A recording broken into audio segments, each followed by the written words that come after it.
Okay, we are in the Polaris General 1000 and we gotta go take soil samples. Let's get to it.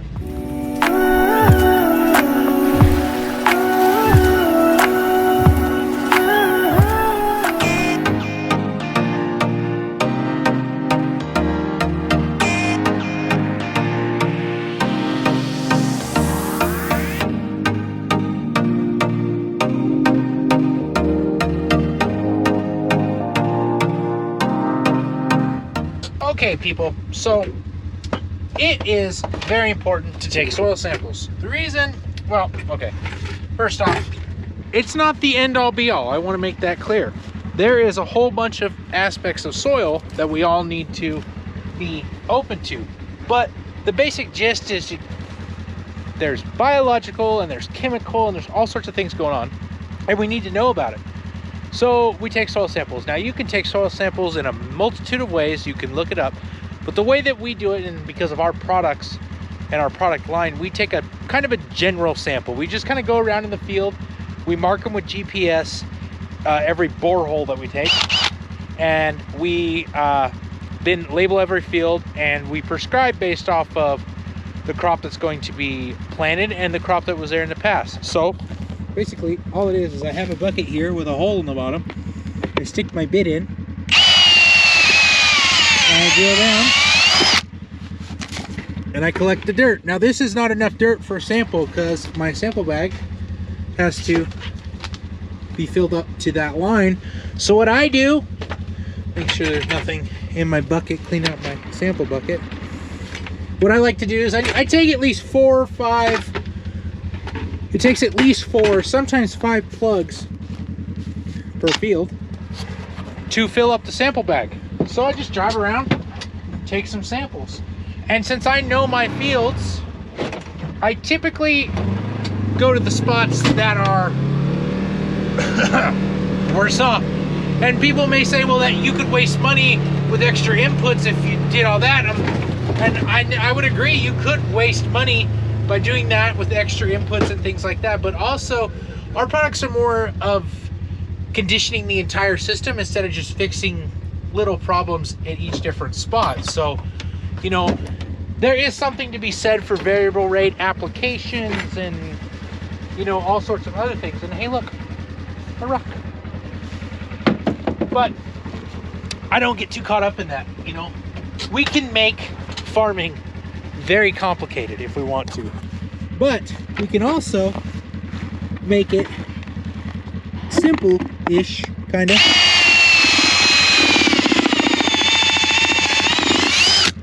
And I'm sure somebody in the comments is going to go ahead and say that, man, I bet your samples just are not very good.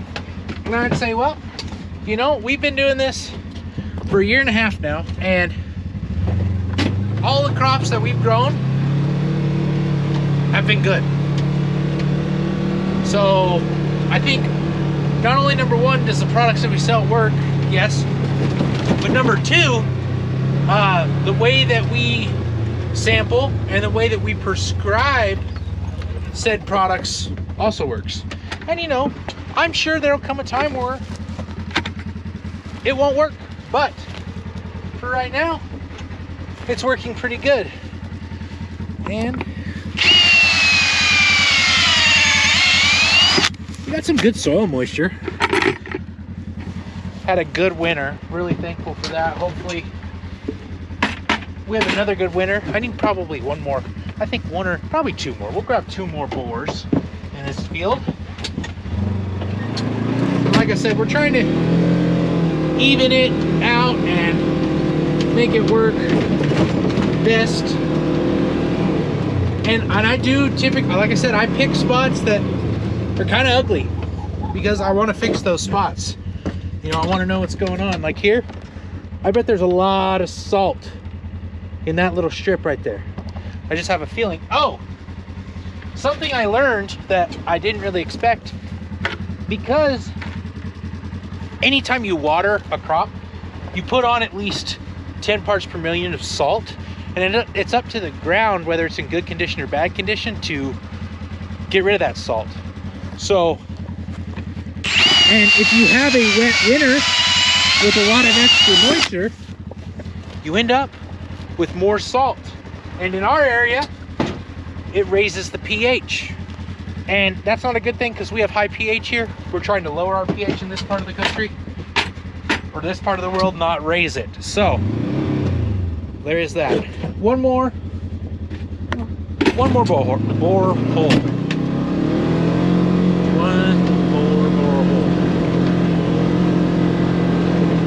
We'll go over here. This little flat spot over here. It's kind of rocky.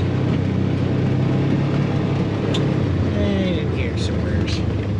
This is an alfalfa orchard grass field. In the spring, I don't know. I don't think it's 50-50. I think there's more alfalfa.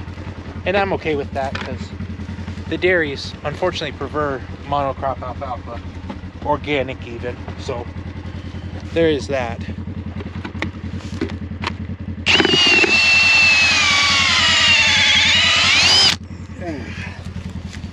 So, okay, got our last borehole, looking pretty good. So we put that in our sample bucket. And I'll go ahead and put you guys over here so you can see. Turn this off. So we have our sample bags. We're gonna go ahead and label every sample. So I am the grower, so ABR. And this is ABR2. And I think one thing, consistency is very important on soil samples. So you should sample the same way if every year.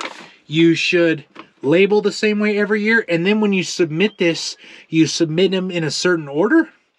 You should submit them in the same order every year so you can see the changes. That's one thing I wish I would have done. I didn't submit them always in the same order. So I got a good amount of soil here, and I just like to mix it up so I get it homogenized, I guess you could say. Then I take my, oh, this is some good looking soil. Smells really fresh. There is, you know, typically our soils here are silt loam. If you don't know what that is, Google it. Learn something today. We have a lot of silt loam and honestly more sandy-ish soil. Silt loam and sand, but good soil. We have very good soil in general. Like I said, farmers haven't been very kind to their soil in the last 50 years, but in general, we have good soil. So we get this guy packed up just like this. We filled the bag up to the red line, which this specific company recommends. As far as where to get your soil samples done, it just depends on what you're trying to do. If you're just trying to do a straight mineral analysis, we've had really good luck with Midwest Labs. There's a whole bunch of other ones. I know, like on the regenerative side of things, there's some ag labs that do more regenerative style fertilizer, soil health analysis, the Haney test, which I probably should do, try to learn and grow. So there is those, but the fertilizer that I'm using that we're going to apply with these samples is strictly a mineral, and basically a mineral product. So we're going to look at it on the mineral spectrum. I may do some other tests just to see what kind of goes on, and that in the future. Anyway, let's start taking samples. So that's field number 2. Ooh, I've got, let's see, 1, 2, 3 more fields to go, and then I'm going to show you guys something. But first, let's pull over here. I want to show you guys what I've been working on this weekend. I'm sorry I didn't film. I should have. I just didn't. I mean, the weather got nice, we got busy, and I should have filmed and I didn't. This pivot is awfully low. Anyway. Run right over here. You know how we talked about rocky outcroppings? Well, I burned them. I burned a lot of them. So this one is in this, and this one really annoys me. So this is mostly rock that's on top of the ground. So I think this one, actually, we're going to get into production here. Water starts, it's, what is it? What is today? Today's Monday. Water starts in exactly a week. I think we're gonna get most of the rock picked up. We're gonna go ahead and disc this, and you know, one time of tillage, hopefully the last time we have to use tillage on this piece of ground. We're gonna get all these rocks picked up, hit it with some tillage, get any more rocks picked up. We're gonna hit it with some oats and alfalfa and maybe a little orchard grass. I don't know if I'm gonna put much grass in it. I kind of lean more toward the alfalfa because that's what my market likes right now. But as you can see, most of these rocks, even in the rockier spots, are up on top. Like, I'm sure there'll be some hard spots, you know, we can see that. We'll have to get at them with the backhoe and things like that. But this is gonna add probably a couple acres right here. And also something that we're gonna be working on maybe tomorrow, I don't know, tomorrow or the next day, I will film. We're gonna be doing some welling. We're gonna add an end boom to the end of this pivot. So basically what we're gonna do is add an extension on the end here. That's about 30 feet long. I think is what I'm gonna end up making 30 foot long.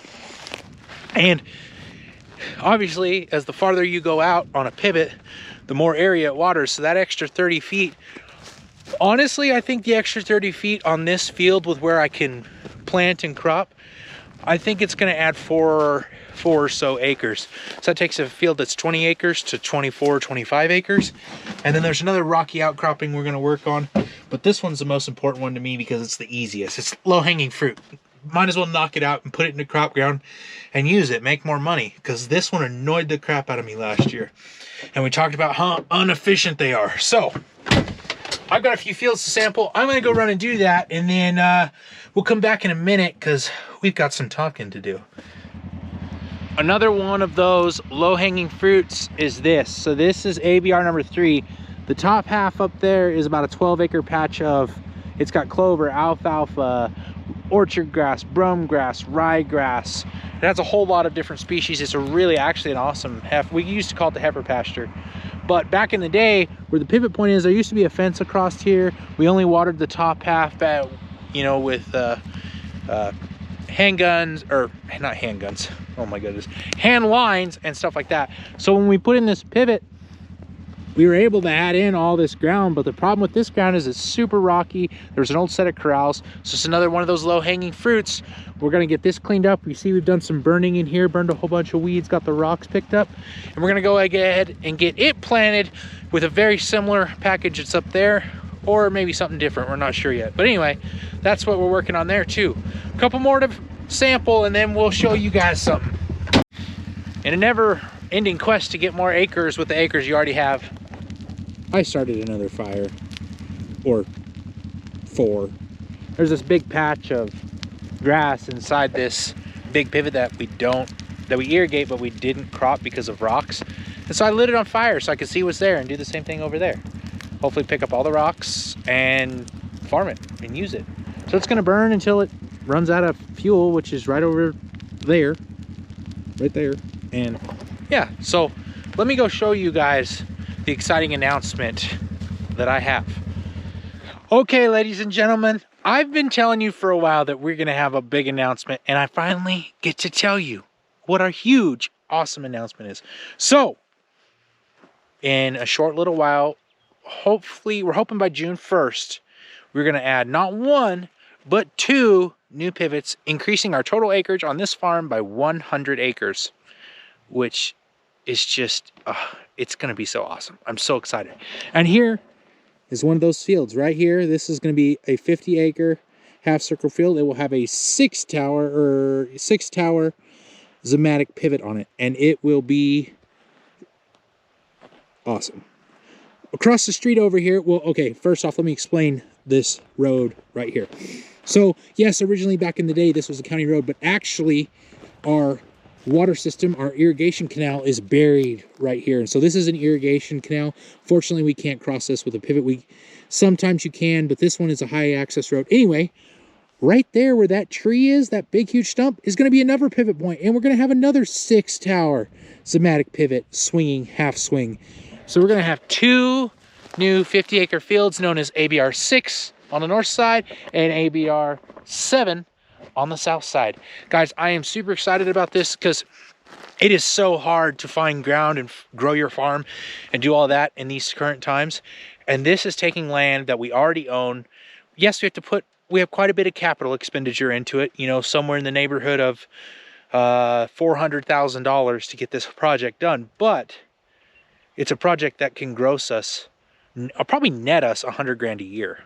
So it's going to pay for itself in, I would say, 5 years. It'd pay for itself, which is awesome. You can't do that. You can't find land. I'm going to go ahead and get these 2 fields soil sampled, because we're going to need the soil samples. And then I'm going to run back over there and manage that fire just to make sure nothing bad happens. Thank you guys for watching. Thank you so much for subscribing. You know what to do. Like, subscribe, ring that notification bell. Get down in the description, check out those links. We'll see you next time on American Beef Ranch. Our goal here, best grass-fed beef as humanly possible, organic, regenerative agriculture in the best way, shape, and form. And we are gonna help farmers, help people, and help everybody change the soil and make an impact on the future of agriculture. Thanks for watching. We'll see you next time.